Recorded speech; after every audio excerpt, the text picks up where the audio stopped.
Podcast.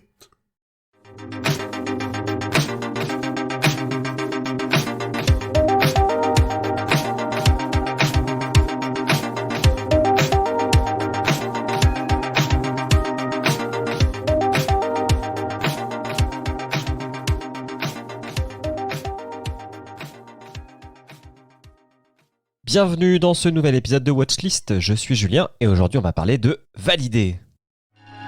J'ai compté tellement de zéyo que j'en ai des crans. La rue la vraie pas seulement sur l'écran.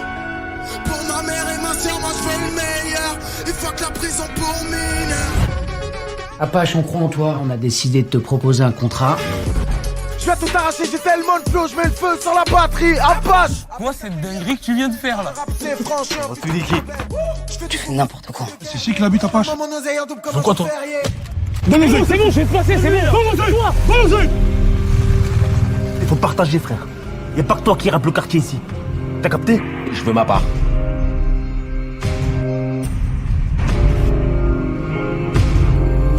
Continue de faire tes showcases dans des chichas, mais viens pas faire ça chez nous. Si tu veux mes albums, mais tu fais un choix, poto. C'est moi ou c'est lui. Tu nous menaces l'adresse? Pourquoi il fait ça? Parce que t'es meilleur que lui.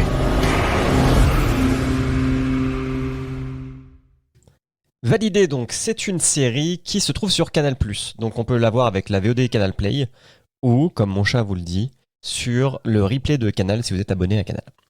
Alors je vais vous parler seulement de la saison 1 pour une bonne raison, c'est que si je vous parle de la saison 2, je vous spoil la fin de la saison 1 et ce serait vraiment dommage. Alors, Validé, de quoi ça parle? Validé, c'est une série française qui parle de la banlieue, qui parle du rap et qui parle d'amitié. Même si les personnages sont fictifs, il y a beaucoup de guests qui font des caméos, comme Soprano, Nino, Lacrim, Mister V, enfin il y en a vraiment plein qu'on peut voir jouer leur propre rôle dans la série.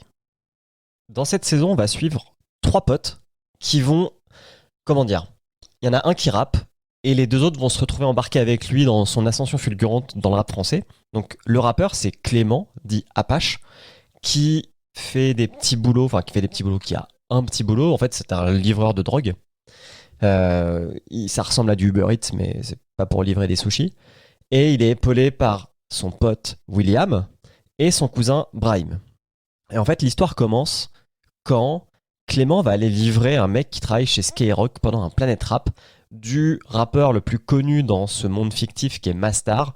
Alors Mastar, il fait très booba dans le personnage, si vous suivez un peu le rap français. Et c'est un Planet Rap sur Mastar, et il s'avère que Clément va appeler le standard de Skyrock et va clasher Mastar et faire un freestyle où les gens vont se dire « Wow, ce mec a quand même vachement de talent ». Et ça part comme ça. Ça va durer 10 épisodes, et en fait, ça va vraiment aller crescendo, mais aussi bien crescendo dans le mec arrive à réussir dans le rap français, tout comme il va se faire rattraper par la culotte sur le milieu dont il vient, c'est-à-dire la banlieue, et à chaque fois qu'il va gagner un petit peu de succès, il y a 5 mecs qui vont essayer de croquer sur lui, quoi.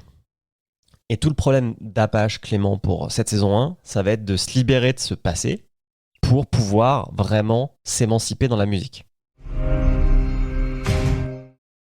Apache est joué par un vrai rappeur qui s'appelle Attic dans la vraie vie et qui fait du rap. D'ailleurs, la BO de la série est totalement écoutable sur Spotify ou votre système de streaming préféré. Et ce qui donne de la crédibilité dans toutes les scènes de freestyle, de rap, de concert. Par contre, l'inconvénient que ça a, c'est qu'à l'époque de la saison 1, Attic, c'est pas un très bon acteur. Ce qui fait que tout le reste, ça serait dur de dire que ça sonne faux, mais on sent que c'est pas son métier, quoi. Tout au long de cette saison 1, vous allez voir, il y a une galerie de personnages.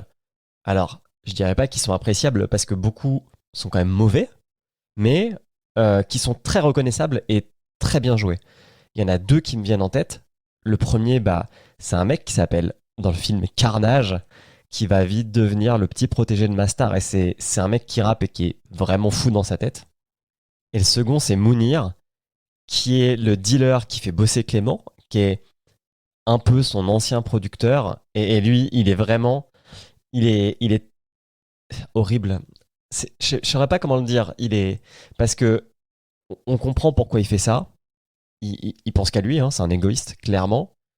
mais il essaye aussi d'aider Apache par moment. Donc en fait, cette série, elle montre que le monde, il est vraiment pas noir ou blanc.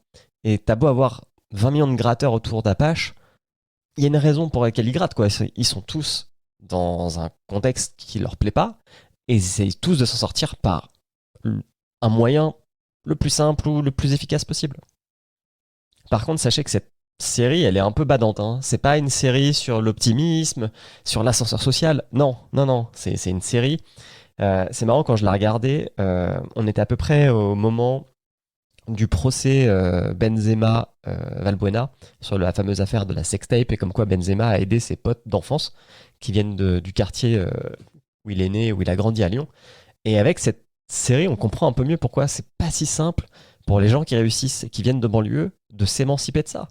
Parce que c'est là où ta famille habite, c'est là où t'as tes potes. Enfin, tu peux pas couper les ponts d'un endroit où t'as grandi du jour au lendemain parce que t'as du succès, quoi. Et pour le coup, je trouve que cette série, elle exprime très bien ce sentiment et cette difficulté. Alors, si vous aimez le rap, allez-y. Je pense que vous l'avez déjà vu. Si vous aimez pas le rap, regardez-la, parce que déjà, c'est des épisodes courts. C'est 30 minutes, il y en a 10. Donc la saison 1, elle se mange assez vite. C'est très bien écrit. Et c'est surtout, ça fait preuve de créativité. Parce que, par exemple, sans trop vous spoiler, quand Apache va faire son premier single, il va falloir faire son premier clip. Et du coup, il faut qu'ils trouvent une idée, les trois jeunes, hein, parce qu'ils sont même pas 18 ans ou à peine 18 ans, pour en fait percuter, quoi. Quand tu fais un clip et que tu te lances dans le monde du rap, il faut faire un truc que personne n'a fait. Et du coup, il y a tout ce processus créatif qui est assez marrant à suivre, enfin, assez intéressant, sachant que c'est plus ou moins tiré d'une histoire vraie, d'un autre rappeur qui s'appelle Sofiane. Donc voilà, je vous spoil pas ce qui se passe, mais si vous connaissez Sofiane, vous savez à peu près ce qu'il a fait. Et aussi, il faut regarder cette saison 1, parce que la fin est très bonne. C'est rare que des séries françaises sachent faire des fins, mais alors celle-là, elle vous met un coup de poing dans la tête qui fait vraiment mal au crâne, quoi. Et c'est un peu rare qu'on parle de séries françaises dans Watchlist, parce que c'est pas le plus gros de la production. Donc quand il y a un truc qui est bien, je pense qu'il faut en parler.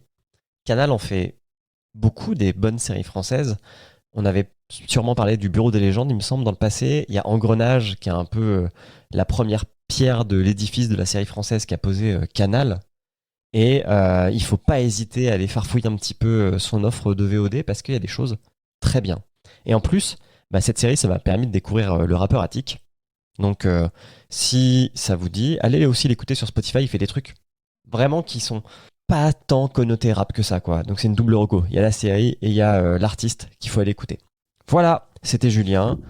Je vous rappelle que Watchlist est un podcast du label Podcut. N'hésitez pas à aller écouter les autres podcasts du label que vous pouvez retrouver sur podcut.studio. Et sur ce, je vous dis à la semaine prochaine. Ciao!